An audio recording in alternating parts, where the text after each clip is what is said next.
Enquanto o professor João Carlos Salles estabelece um diálogo com a conferencista Marilena Chauí sobre esse admirável e, por que não dizer, assustador mundo novo, eu pediria aos participantes do fórum que, por gentileza, solicitem os formulários para as perguntas aos monitores que estão circulando pela plateia e mandem as perguntas para a nossa palestrante. Olhe, oportunidades como esta são raríssimas. Professor João Carlos. Marilena, interessante que uma imagem que já foi usada para descrever Deus, você pôde agora utilizar para descrever a internet. Ou seja, uma esfera cujo centro está em todas as partes e a circunferência em nenhuma.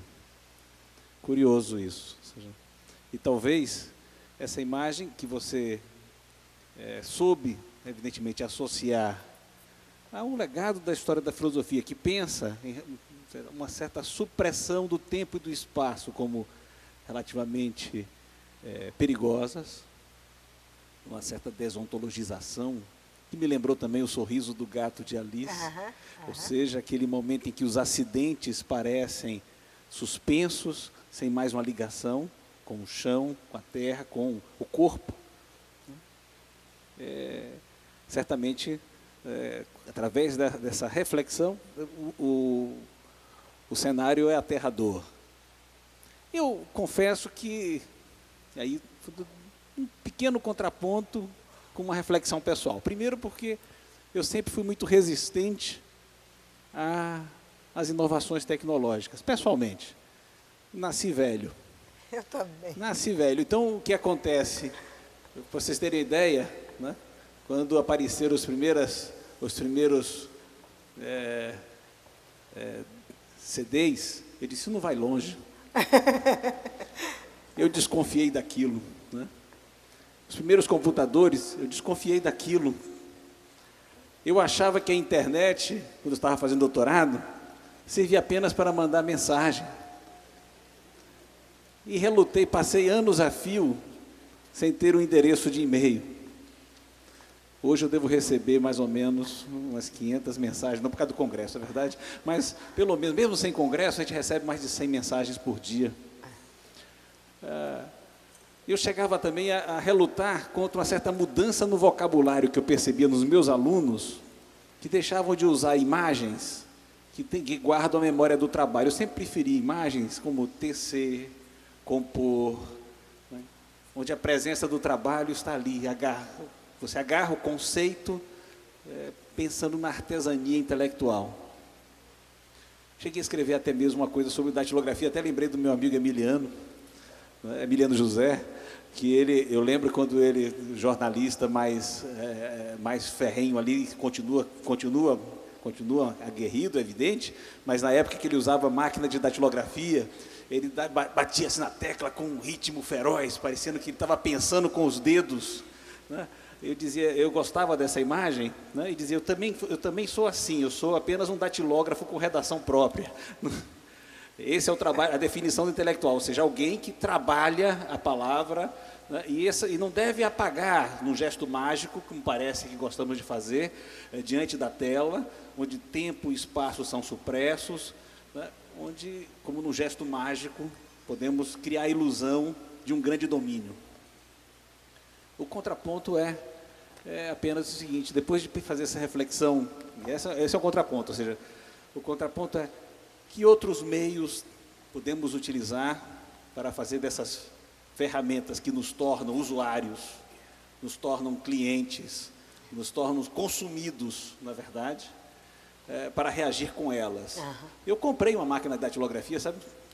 Saí um dia desse, assim, tão revoltado, porque não tinha mais uma máquina de datilografia, fui comprar uma máquina de datilografia, passei 20 minutos tentando voltar a escrever, né? Afinal de contas, sempre me orgulhei de ter com o meu mais importante diploma, o diploma de datilógrafo e mecanógrafo da Escola Datilográfica Nossa Senhora de Fátima. Eu disse, aí vou voltar, vou pegar a máquina, senti o cheiro da tinta, né, coloquei papel, né, carbono, não aguentei meia hora. Devo confessar, né? E voltei imediatamente a usar o meu computador. Né? E, por exemplo, ou seja, é verdade, nós temos o risco de ser malas diretas de empresas, e ser controlados por isso. Mas, ao mesmo tempo, eu tenho que fazer essa ponderação. Eu não teria, por exemplo, acabado de fazer um congresso se eu não tivesse uma mala direta de filósofos. Ou seja, nós também não faríamos política se não tivéssemos a capacidade de usar essas ferramentas e de encontrar formas de resistência dentro delas.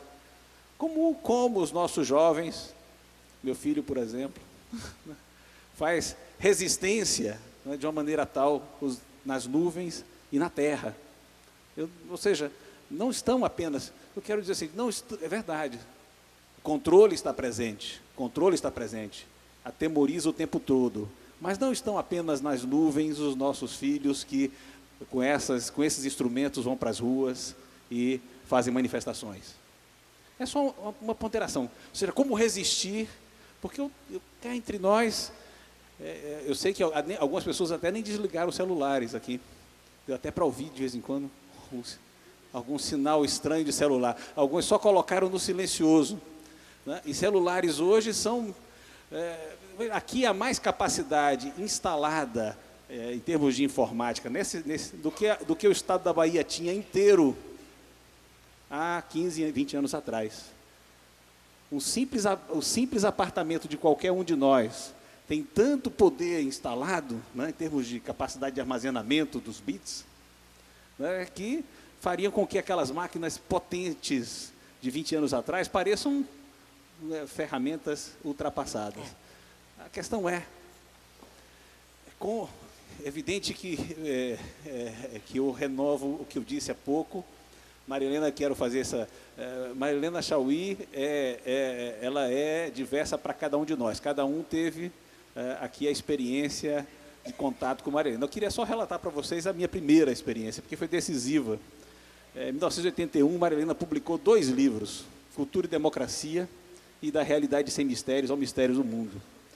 Para mim, ela estabeleceu um modelo naquele momento, e até me fez ir para a filosofia, eu fazia economia, né?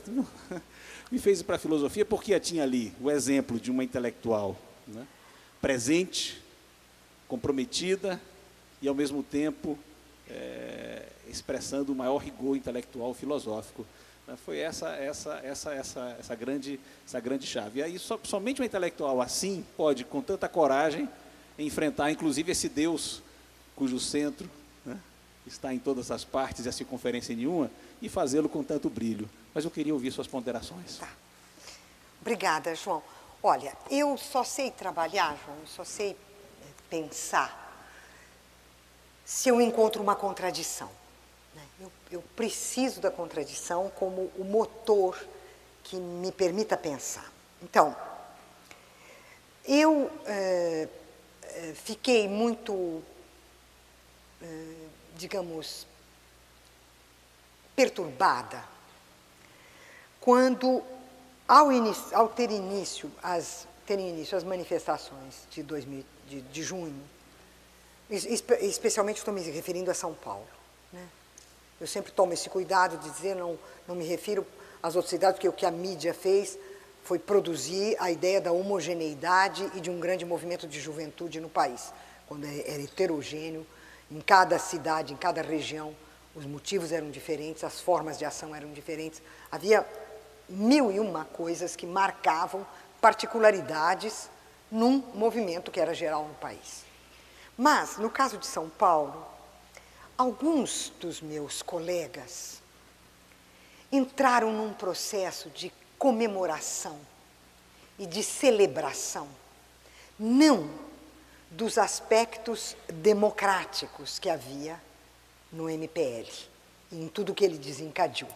Né? O fato de que ele pôs em questão o inferno urbano, ele pôs em questão ao pôr em questão a tarifa do transporte, ele pôs em questão a densidade demográfica produzida pela especulação imobiliária com a verticalização dos condomínios e com os shopping centers, ele pôs em questão as montadoras, com o veículo individual que invade todas as cidades e impede a mobilidade, e ele pôs em questão a indecência e indignidade do transporte público. Não podia ser mais democrático e mais político do que isso. Então, através da tarifa, eram questões fundamentais do mundo urbano que estavam sendo colocadas e as questões políticas que estavam sendo colocadas. Ora, o que aconteceu? A mídia começou a comemorar que era a juventude que tinha saído da bolha do condomínio e da bolha do shopping center. Já quer apagar o que há de essencial no que eles estão fazendo, no que as manifestações estão fazendo. Mas, do outro lado, colegas nossos que entraram em celebração e comemoração das redes sociais. Então, não era a comemoração e a celebração das manifestações enquanto tais, e do que elas estavam significando naquele instante, Brasil afora, mas era a celebração do uso da rede social, e de como a rede social tinha furado o bloqueio do monopólio da informação por parte dos meios de comunicação. Então, quando eu me pus em campo, escrevi, dei entrevista, falei nos blogs e sites e domínios e logins por aí afora, a minha ideia era ressaltar a importância política das manifestações e as inovações que elas tinham trazido, né? Havia elementos incrivelmente novos, manifestar a minha preocupação do risco de não haver continuidade, de não haver saldo organizativo, ou seja, delas não se retomarem como movimentos sociais e movimentos populares de longa duração e de intervenção social, política, cultural no Brasil. Essa era a minha preocupação, né? E o que eu dizia para os que celebravam nas redes era: as redes, enquanto tais, elas têm duas características, por enquanto. A primeira é que elas operam com os acontecimentos como um evento pontual. Então, como é um evento pontual, qual vai ser a possibilidade de dar uma continuidade histórica, um saldo organizativo e um salto político com isso? Porque você fica restrito ao evento. Ora, isso é a marca da mídia. É isso que a mídia faz. A mídia faz exatamente a transformação de todas as ações culturais e de todas as ações sociais e políticas, ela transforma em evento. Um evento que não tem passado e não tem futuro. Então, você corria o risco de, ao celebrar a rede social, celebrar exatamente aquele aspecto no qual a rede social repetia a mídia, que é a coisa pontual, o evento, a ausência de temporalidade ali, né? A outra coisa que me preocupava nessa celebração de muitos dos meus colegas era o fato deles imediatamente terem associado isso a 1968. Aí eu disse: agora não dá. Agora não dá. Agora não dá. Primeiro eu quero saber de qual 1968 meus colegas estão falando. Eles estão falando do 1968 latino-americano, brasileiro, o instante da luta armada, da organização guerrilheira, clandestina, da luta não apenas contra a ditadura, mas pela revolução socialista. É desse 68 que eles estão falando, quando eles se referem às manifestações a 1968? Certamente não. As manifestações não propuseram, em instante nenhum, que elas iam realizar a Revolução Socialista. Ou seja, pelo discurso, seja pelas armas. Então, não é o 68 nosso.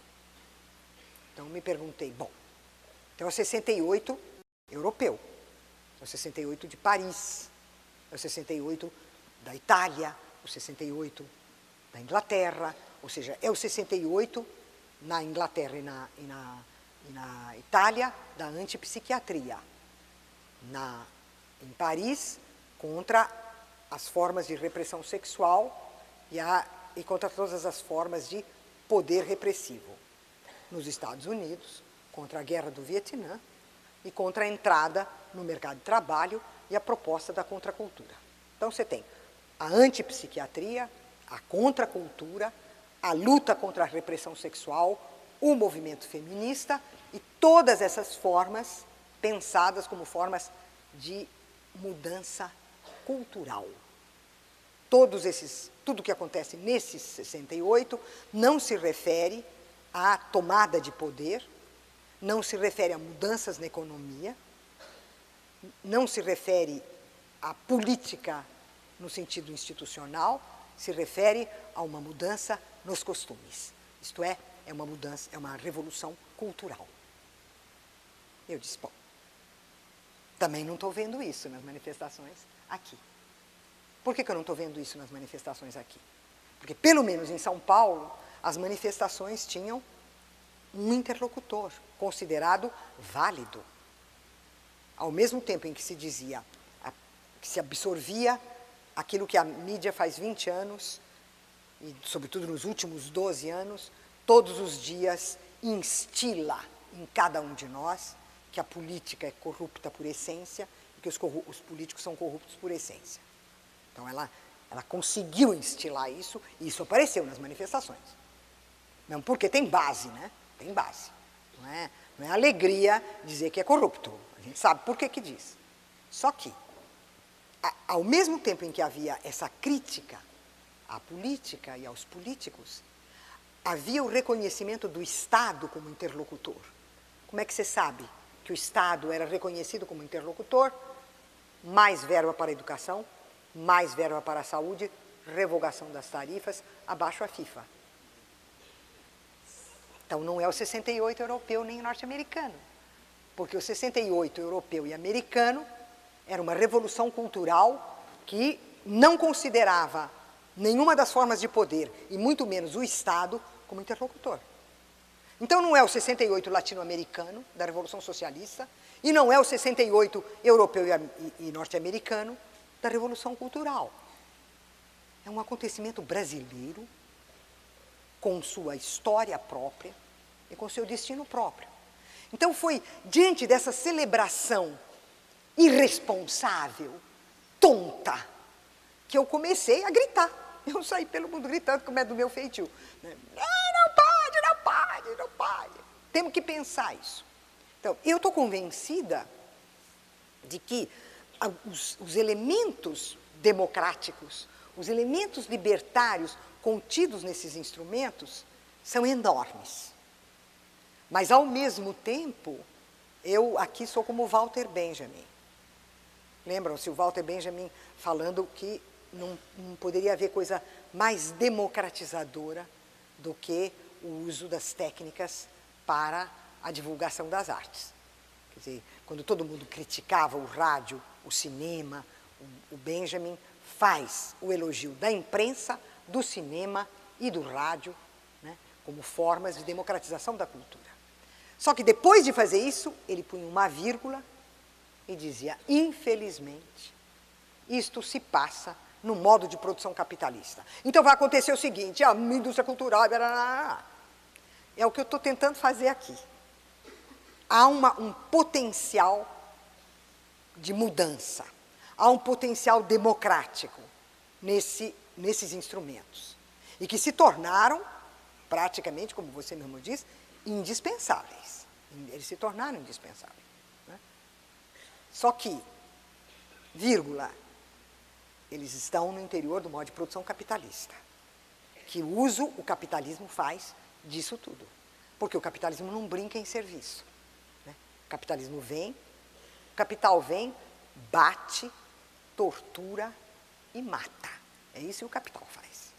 Então, eu estou propondo que a gente trabalhe com as contradições disso, de você ter novas possibilidades, tanto no campo do pensamento quanto no campo da ação. Né? Essas possibilidades estão abertas, sobretudo, para os jovens, não há dúvida de que estão abertas para eles, mas, ao mesmo tempo, isso é o império do capital, e o capital não brinca em serviço. Foi mais ou menos isso que eu quis fazer, viu, João?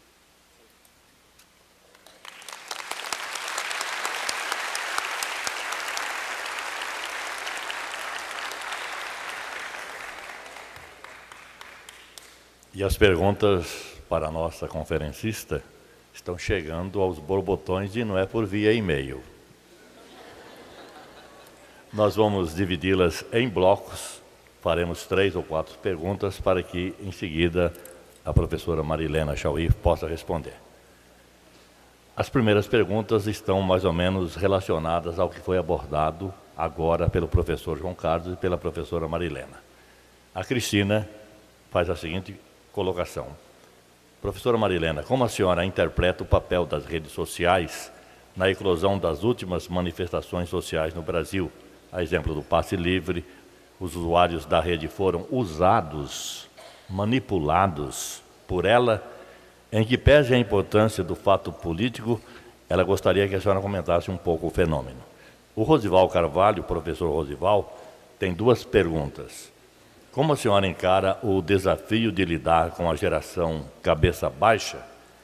E a segunda, as novas tecnologias invadiram o nosso espaço. MacBook, iPad, iPhone. E eu, posso? Eu sou professor e não sou produto da Apple. Como lidar com tudo isso? O Assísio Santa Maria, ele parece que é do Rio Grande do Sul, ele diz, professora Marilena, obrigado pela sua apresentação. É possível uma rebeldia contra a Matrix do sistema? Tá. Então, eu acho que as perguntas efetivamente estão articuladas. Deixa eu começar pela questão do passe livre, para que fique mais ou menos claro como eu tive uma experiência direta do que estava acontecendo em São Paulo. Eu estava fazendo um seminário com o meu grupo de pesquisa e tinha um barulho no corredor, nos corredores da faculdade. E aí eu falei para os alunos, o que é isso? Tinha um bumbo que tocava, uma matraca e, de vez em quando, uma flauta. Eu pensei, será que é uma performance musical que está acontecendo? O que será que é? Aí os alunos disseram, não, é o pessoal do passe livre. Eu falei, então vamos lá. Então nós fomos. Então, o pessoal do passe livre, com o bumbo, a matraca e a flautinha, não conseguia ser ouvido por ninguém e muito menos aumentar o número de pessoas em marcha. Eles tentaram, fizeram, foram, e não aconteceu nada. No dia seguinte, estava planejado que eles iam se manifestar. Bom, e eu já tinha estado nas manifestações anteriores, né? Sempre, quando tinha bastante gente, a gente era 200. Né? Que era aquela multidão, a massa está na rua, nós éramos 200. Bom, eu vi aquilo e falei, ai meu Deus do céu, lá vamos nós outra vez. Os meninos vão conseguir aí uns 200 gatos pingados. E aí, eu liguei a televisão e tinha centenas e centenas, milhares de pessoas na rua. E eu me perguntei, mas não pode ter sido a matraca, o bumbo e a flauta. É impossível. Não. Faz 5 anos que nós estamos tentando com o bumbo, a matraca e a flauta e a gente leva 200 pessoas para a rua. E aí, os meninos disseram, não, foi através das redes sociais. E aí, o Alckmin, com a sabedoria que o caracteriza, o espírito democrático, livre, altivo, de um homem da Opus Dei, joga a polícia.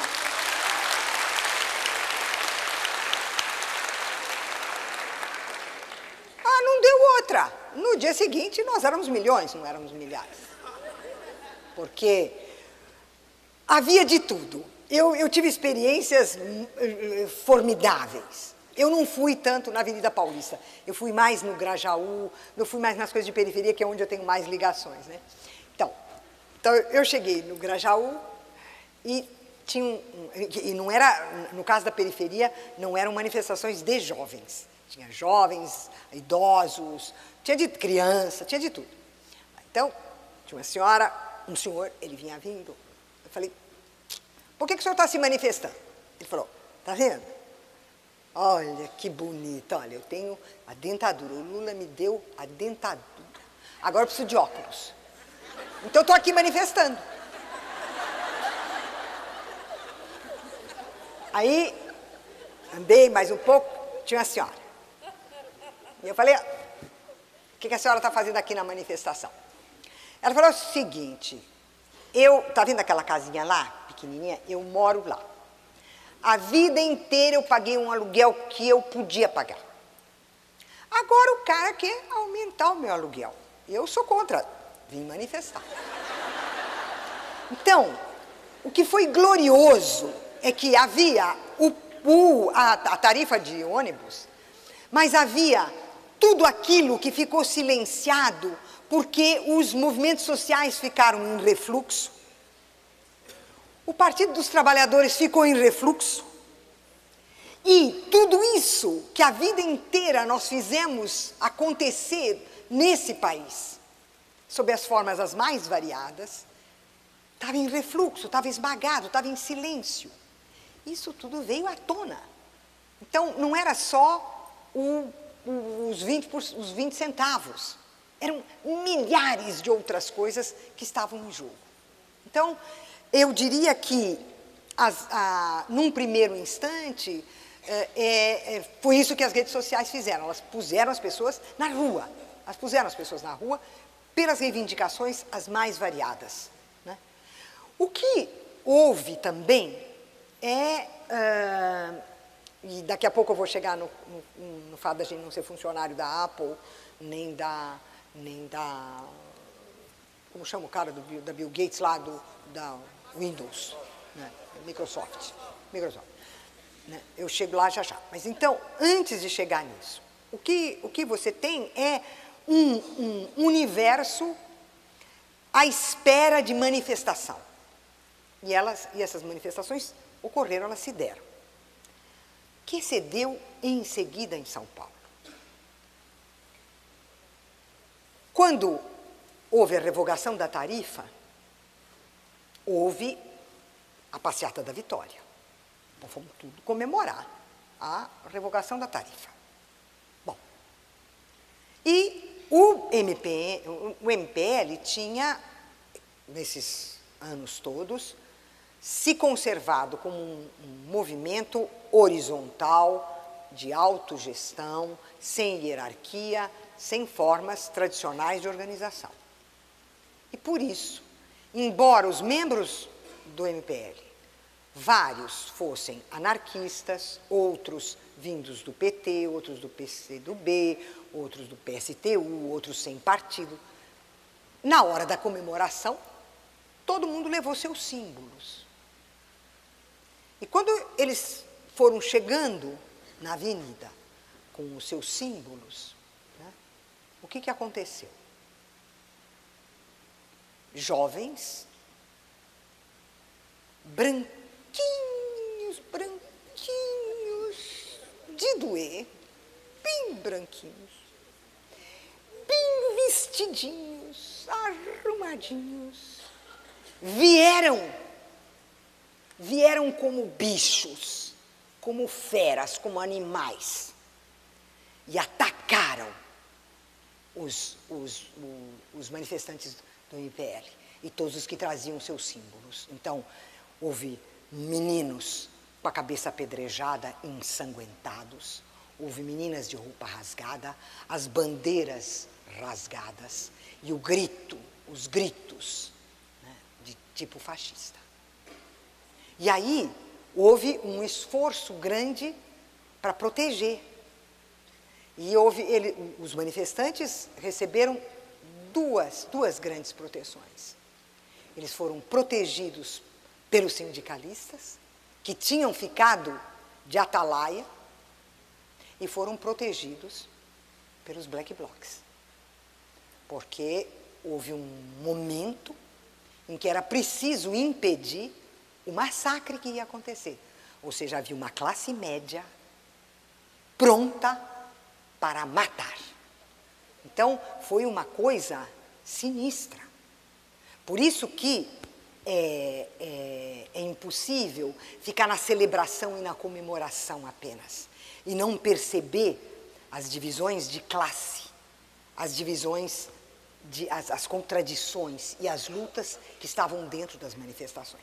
Pelo menos no caso de São Paulo, isso foi nítido, né? Então, eu diria que as manifestações trouxeram um universo político muito mais complexo do que aquele que aparece à primeira vista, se nós o reduzirmos a uma expressão feliz da juventude. Então, eu recuso isso. Por outro lado, vindo a questão do controle que é exercido. Então, qual é a contradição que eu vejo? Você teve a possibilidade de fazer isto acontecer no país, né? No entanto, de maneira pontual, na forma de evento efêmero e sem continuidade no espaço e no tempo.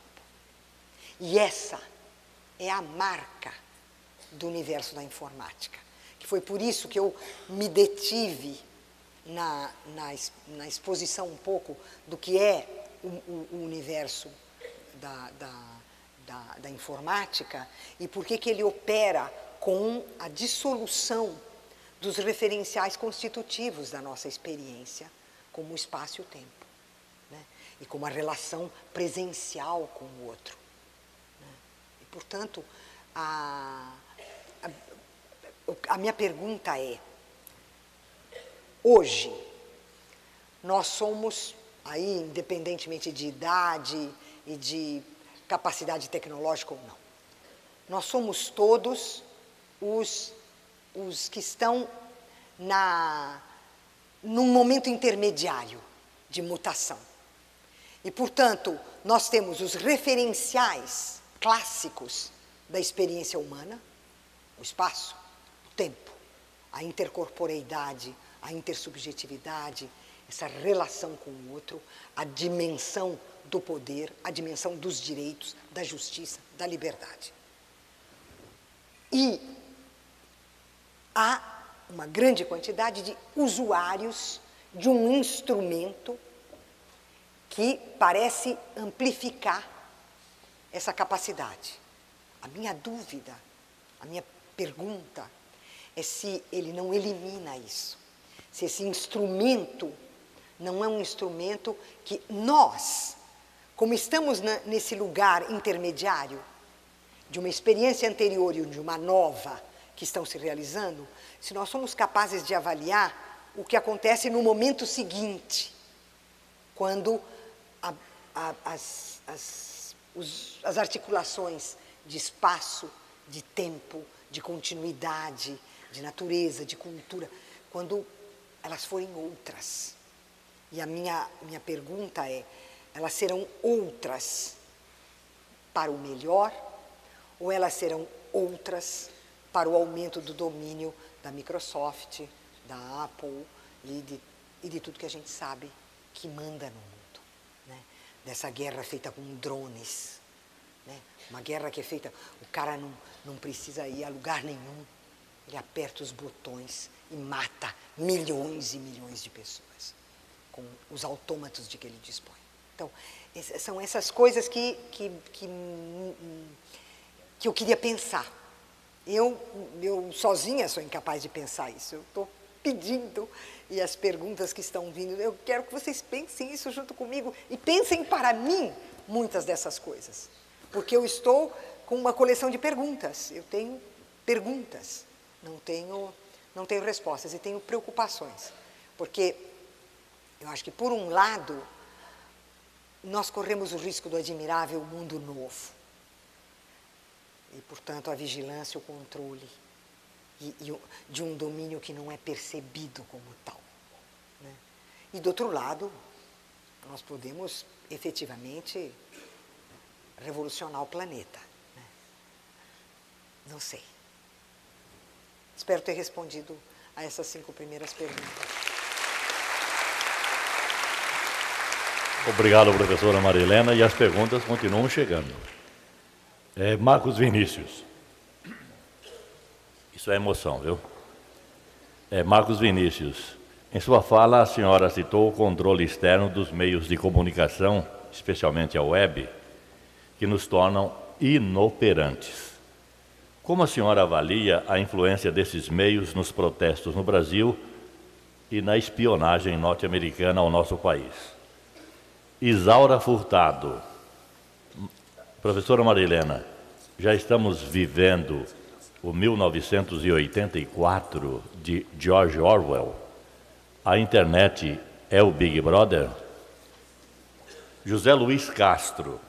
Professora, a senhora acredita que uma transformação danosa a um país como um golpe de Estado estabelecido de forma maquiada pode se dar por intermédio das redes sociais?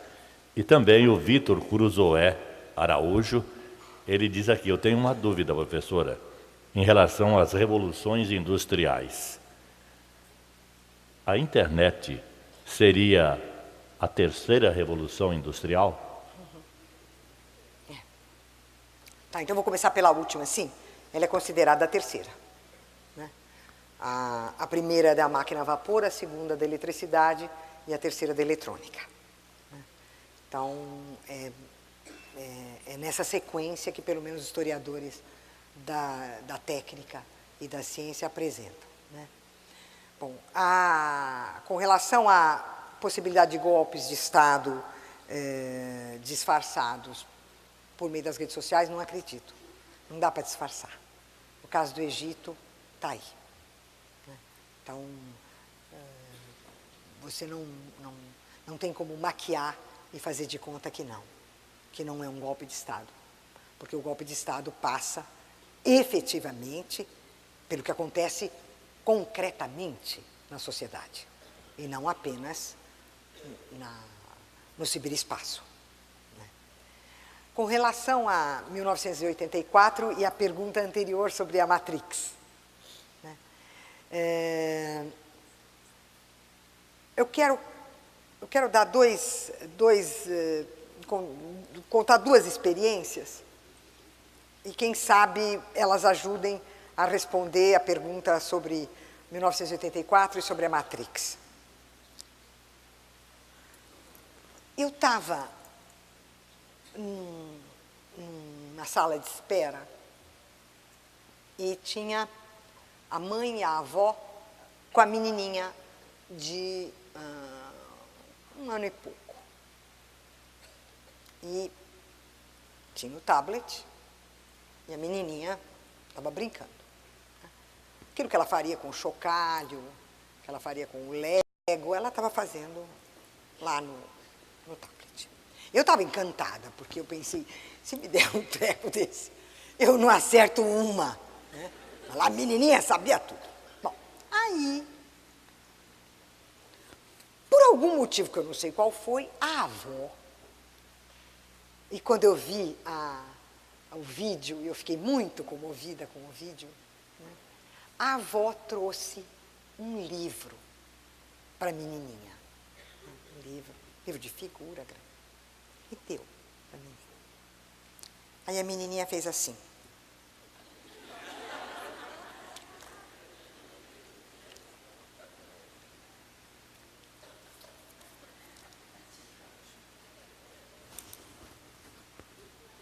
A menininha estava convencida que ela tinha um defeito no corpo. E ela teve que aprender a abrir o livro. Né? Eu fui educada na perspectiva do Paulo Freire e da Maria Montessori.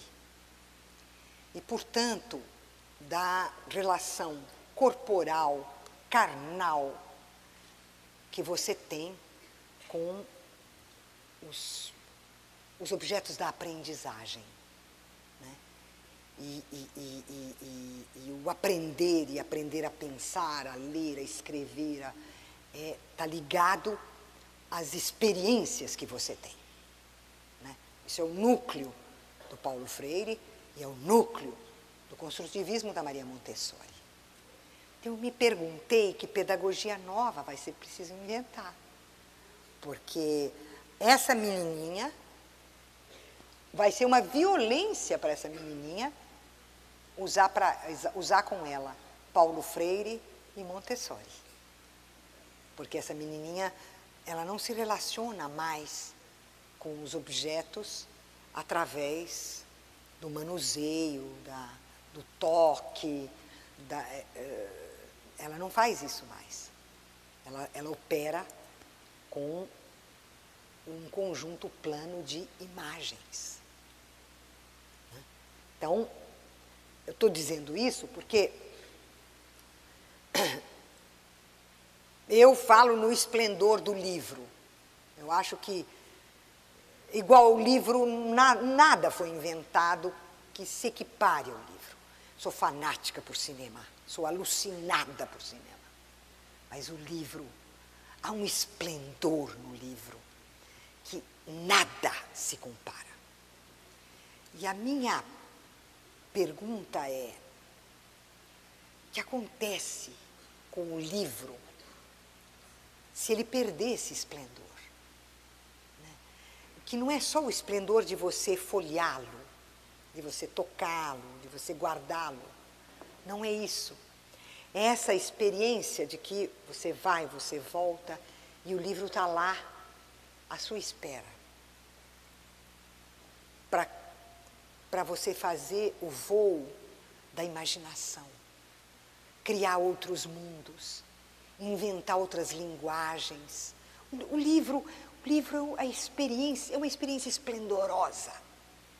E quando eu vi lá a menininha, eu fiquei muito atordoada, porque eu pensei, nós vamos ter que inventar um outro esplendor do livro, o livro vai ter que ser reinventado para continuar sendo esplendoroso, mas ele vai ser outra coisa. E isso exige uma outra pedagogia, existe uma outra psicologia, ou seja, há necessidade de uma enorme mutação em todos os campos do saber e da ação humana, postos por essa tecnologia. Isso não dá para fazer de conta que não é verdade, é assim. E não estou fazendo um juízo de valor que isso é ruim ou que isso é bom. Eu estou fazendo uma constatação factual. Então, do ponto de vista do juízo de valor, eu não tenho a menor dúvida que é Matrix e 1984. E Admirável Mundo Novo. Eu estou muito preocupada com os meus netos, né, porque eu não vou estar viva para ver nada disso. Então, infelizmente, eu não vou ver. Mas, não sei se vocês sabem qual é a sigla desse novo conjunto científico formado pela robótica, pela nanotecnologia e pela neurobiologia, pela biologia genética, essas coisas. Vocês sabem, tem o Big Bang, né? E tem o termo usado é Little Bang.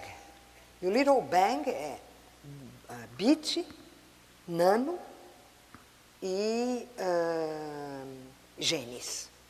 Então, são os genes, são os bits, os nanos e os genes. E se você fala o Big Bang, você está falando na origem do universo. Quando você fala Little Bang, você está falando na possibilidade de você determinar a origem da vida. A história de redesenhar o ser humano. Então,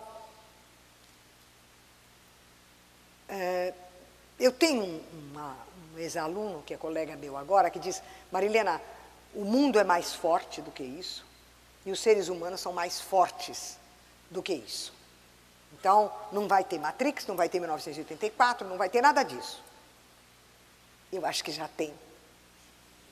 Eu acho que não é que vai ter, eu acho que já tem.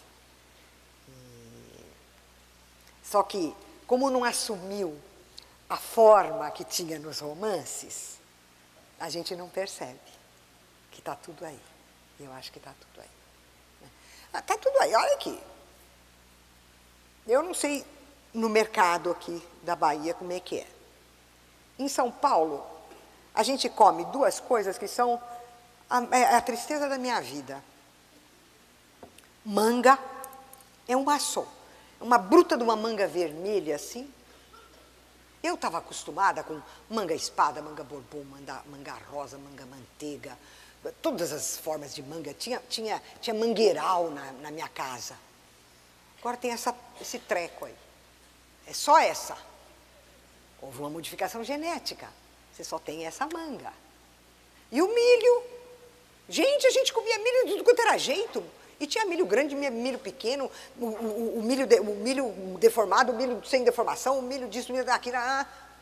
Agora é aquelas espigas lindas, todas iguaizinhas, tudo envolvido em plástico. Mas é Matrix isso, gente. É uma modificação genética, você tem... Mas o que a Monsanto está fazendo no Brasil? O que vocês acham que a Monsanto está fazendo no Brasil? Santidade?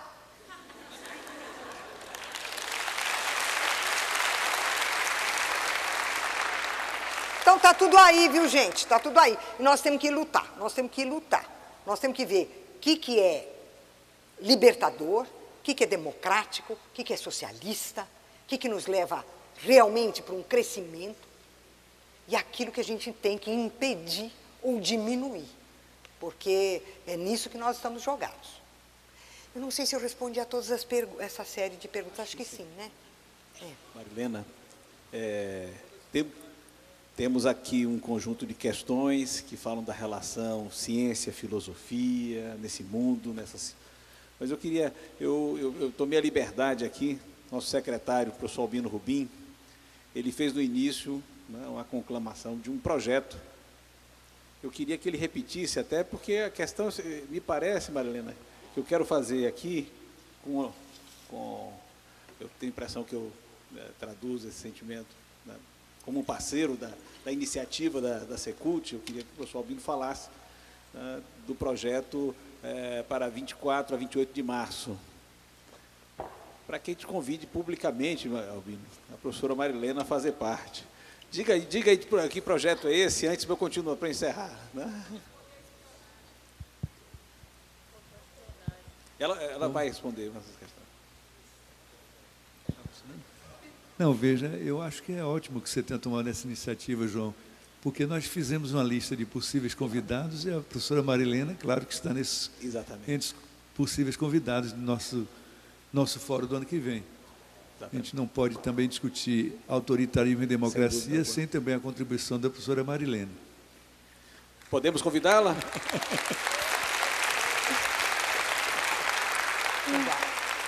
Isso aqui é um convite. Marilena, há uma cobrança acerca da espionagem. Eu vou é verdade. Sobre a espionagem, e aí aproveito. A última questão, o último bloco, seria essa preocupação, essa relação da filosofia, da ciência nesse nosso mundo. E aí você retoma a questão da espionagem para todos nós. Então, quando eu tomei do Foucault a ideia de sociedade da vigilância e a ideia que eu elaborei, depois descobri que Deleuze tinha trabalhado essa ideia, mas a minha ideia não é igual a do Deleuze, que é a ideia do controle. Eu estava pensando menos nas formas que o Foucault examinou, né? A prisão, né? O panópticon, E agora, isso que depois ele passou a chamar de a biopolítica ou biopoder, que é o controle sobre a vida, né? Então, o poder se exerce não como soberania, né? Como algo juridicamente definido, mas como poder sobre a vida, e que aparece com o surgimento da demografia e da saúde pública. A ideia de demografia e de saúde pública são símbolos desse instante no qual o poder se define como o poder que é exercido sobre a vida. E quando ele passou a trabalhar com a noção de biopoder, ele abandonou a questão da vigilância, né? Mas eu retomo a questão da vigilância. Eu não trabalho com a noção de biopoder, eu acho que ela é muito interessante, se nós tomarmos esse little bang e acoplarmos as questões postas pelo Foucault a respeito da biopolítica, eu acho que dá samba, né? Dá muita coisa interessante para pensar. Mas eu não trabalho com essas ideias. Eu conservei a noção da vigilância e depois a noção do controle. Qual é a diferença entre a vigilância e o controle? Na vigilância, você mantém sobre os cidadãos um conjunto de instrumentos, um conjunto de dispositivos, um conjunto de instrumentos e meios que são invisíveis para os cidadãos e que permitem, entretanto, ao poder controlá-los. Então, o controle é feito graças a essa forma pela qual a vigilância se realiza. A vigilância se realiza de modo invisível e o controle de modo visível. Isso já vem classicamente dentro da antiga fábrica fordista. Quando na fábrica fordista é introduzida a noção de gerência científica e o departamento de RH, você introduz aí os elementos de vigilância invisíveis e de controle visíveis. É isso que você faz e você estende depois isso para a sociedade inteira. Ora, a peculiaridade da forma atual da vigilância e do controle é que ambos se tornaram invisíveis. A vigilância não é só um conjunto de dispositivos pelos quais você é olhado 24 horas por dia, e o controle, aquilo que permite que quem te olhe, te punir, te dirigir para cá ou te dirigir para lá, ou seja, conduzir você. O controle era esse processo de punição, recompensa e condução a partir da invisibilidade da vigilância. Agora é tudo invisível. Tanto a vigilância quanto o controle são invisíveis porque eles são feitos por instrumentos em escala planetária e inacessíveis para nós. Você não tem mais a figura do vigilante. E você não tem mais a figura do controlador. São os objetos que fazem isso.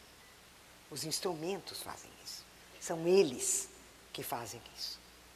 Então, eu diria que é mais do que Matrix e mais do que 1984, porque nós estamos inseridos num universo instrumental que se tornou indispensável para a nossa existência. São pouquíssimas as formas de vida que possam se desenvolver, se ampliar, de vida humana, sem todo esse instrumental. Esse instrumental passou a ser uma prótese mesmo. Você precisa disso. Você não opera sem isso. Só que é uma prótese que ainda não está incrustada no seu corpo. A gente sabe, há um estudo interessantíssimo dos chips já incrustados. Então, você não precisa levar o celular. Tá? Ele é colocado embaixo da sua pele, você não precisa levar o tablet. Está em você. Já tem vários assim. né, em que o objeto a mescla de carbono e silício. O objeto está dentro de você já. Né? Então, ele funciona lá dentro. Então, você fala no celular, tal, mas é lá dentro de você. Você não precisa de um instrumento. Né? Então, essa ideia do redesenho, né, da forma humana é muito isso. Então, você não tem mais sistemas invisíveis de vigilância e sistemas visíveis de controle. Você tem uma instrumentalidade vigilante e controladora. Ela faz isso. Então, eu diria, a vigilância não está lá no satélite. Está lá, sem dúvida que está lá. Está lá o Obama vendo tudo que nós estamos fazendo aqui. Né? Aliás, eu costumo dizer que nem é o Bush, o Obama, eu acho que está mais para Bruce Willis. Né? É mais Stallone, Bruce Willis, né? É mais essa coisa rústica, estúpida, né? É mais isso. Né? Mas está lá. Está lá. Só que não é isso a vigilância. Não é isso o controle. Porque se eu posso apontar quem é o meu controlador, ou quem é o meu vigilante, eu já adquiri poder. Porque eu já o localizei e eu posso dizer, bom, eu vou fazer isso contra, vou diminuir aqui, vou destruir lá. Mas quando eles se tornaram completamente invisíveis, porque eles estão incrustados nos instrumentos que se tornaram indispensáveis à nossa existência, aí o papo é outro. Então, João, a questão da filosofia e da ciência, né? Eu diria que, por enquanto, o que eu vejo é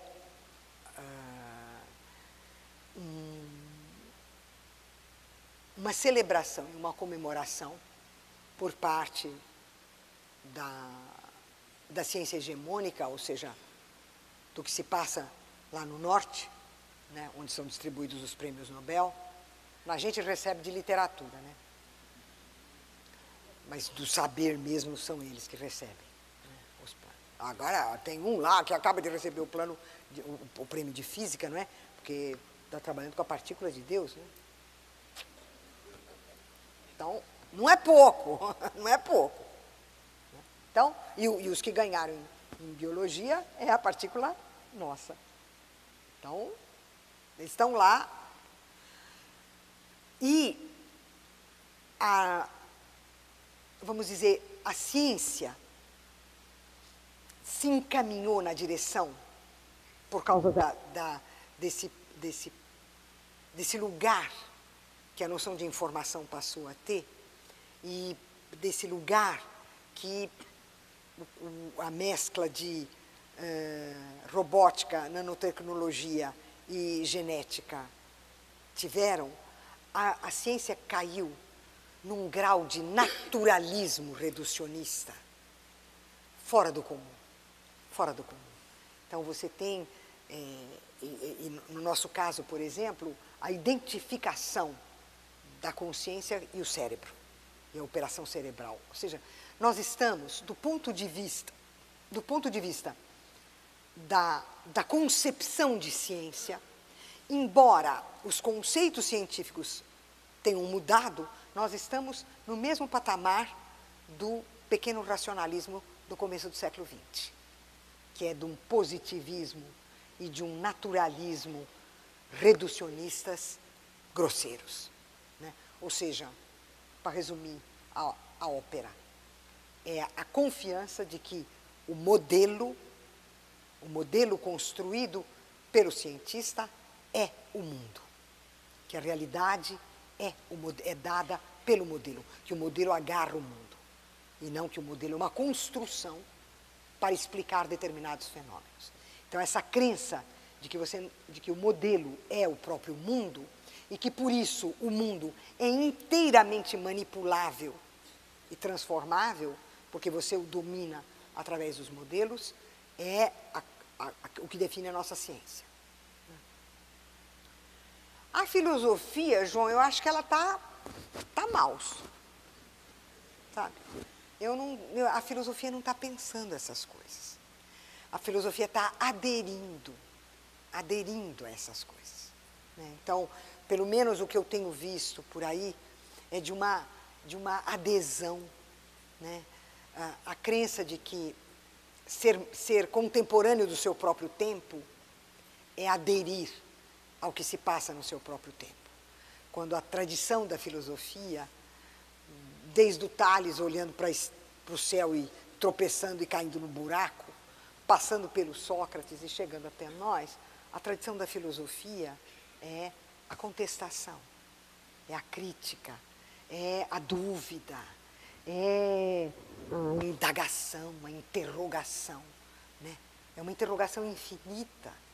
Então, uma filosofia celebrativa, eu diria que não é exatamente filosofia, e nós estamos um pouco nisso, né? De um pensamento que tá satisfeito, né? E não é interrogante, né? Agora, eu queria dizer a todos que eu, apesar desse aspecto pessimista do meu discurso, eu estou muito otimista, porque a gente vai à luta. Não é porque está assim que vai ficar assim. Certamente nós vamos perder trocentas batalhas, mas a gente vai para todas elas. Tem que ir. Ser humano é fazer isso, eu acredito. Eu acredito que a filosofia não é só um modo de conhecer. Eu considero a filosofia um modo de viver. É uma maneira de se relacionar com o mundo, e eu acho que um dos elementos desse modo de viver é essa inquietação e essa luta, né? E em busca sempre de algo que não está dado, mas que poderia acontecer, né? Acho também que eu ontem disse isso numa conferência que eu fiz lá no Congresso, e eu vou repetir aqui. Apesar da dureza, talvez, de várias das coisas que eu disse aqui, eu sigo muito uma recomendação que é feita por Spinoza quando ele explica o que ele próprio faz. E ele diz, diante do mundo, diante das coisas, diante da política, diante do saber, não rir, não lamentar, não detestar, não aderir, mas compreender. E uma fala do Sartre, que calou no meu coração, porque eu ouvi o Sartre dizer isso e eu tinha 17 anos, que é: o importante não é o que fizeram conosco. O importante é o que nós faremos com o que quiseram fazer conosco. Obrigada.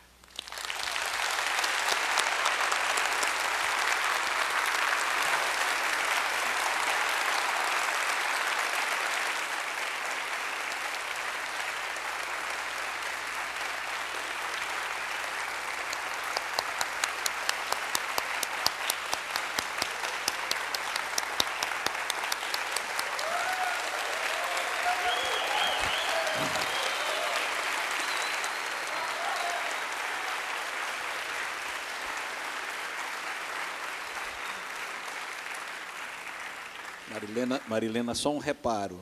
A filosofia não está tão mal enquanto temos Marilena. Ai, João. Obrigado. Obrigada. Muito obrigado, professor João Carlos Salles. Muito obrigado, professora doutora Marilena Chauvi. E nós gostaríamos de informar que, assim que nós terminarmos aqui, ela estará no foyer do teatro autografando o seu livro. E a senhora vai ter muito trabalho, porque ficaram muitas perguntas para a senhora responder via internet. Nós gostaríamos, em nome da Secretaria de Cultura do Estado da Bahia e da Fundação Pedro Calmon, agradecer a todos pela presença e convidá-los para o próximo Fórum do Pensamento Crítico, Cultura e Transformação Social, que será com o antropólogo argentino Néstor Garcia Canclini. Ele vai ministrar a palestra Reinventar desde la innovación de los jóvenes el desarrollo cultural. Vai ser no dia 25 de outubro, coloque aí na agenda, dia 25 de outubro, às 7 da noite, no Teatro ISBA. Muito obrigado, boa noite.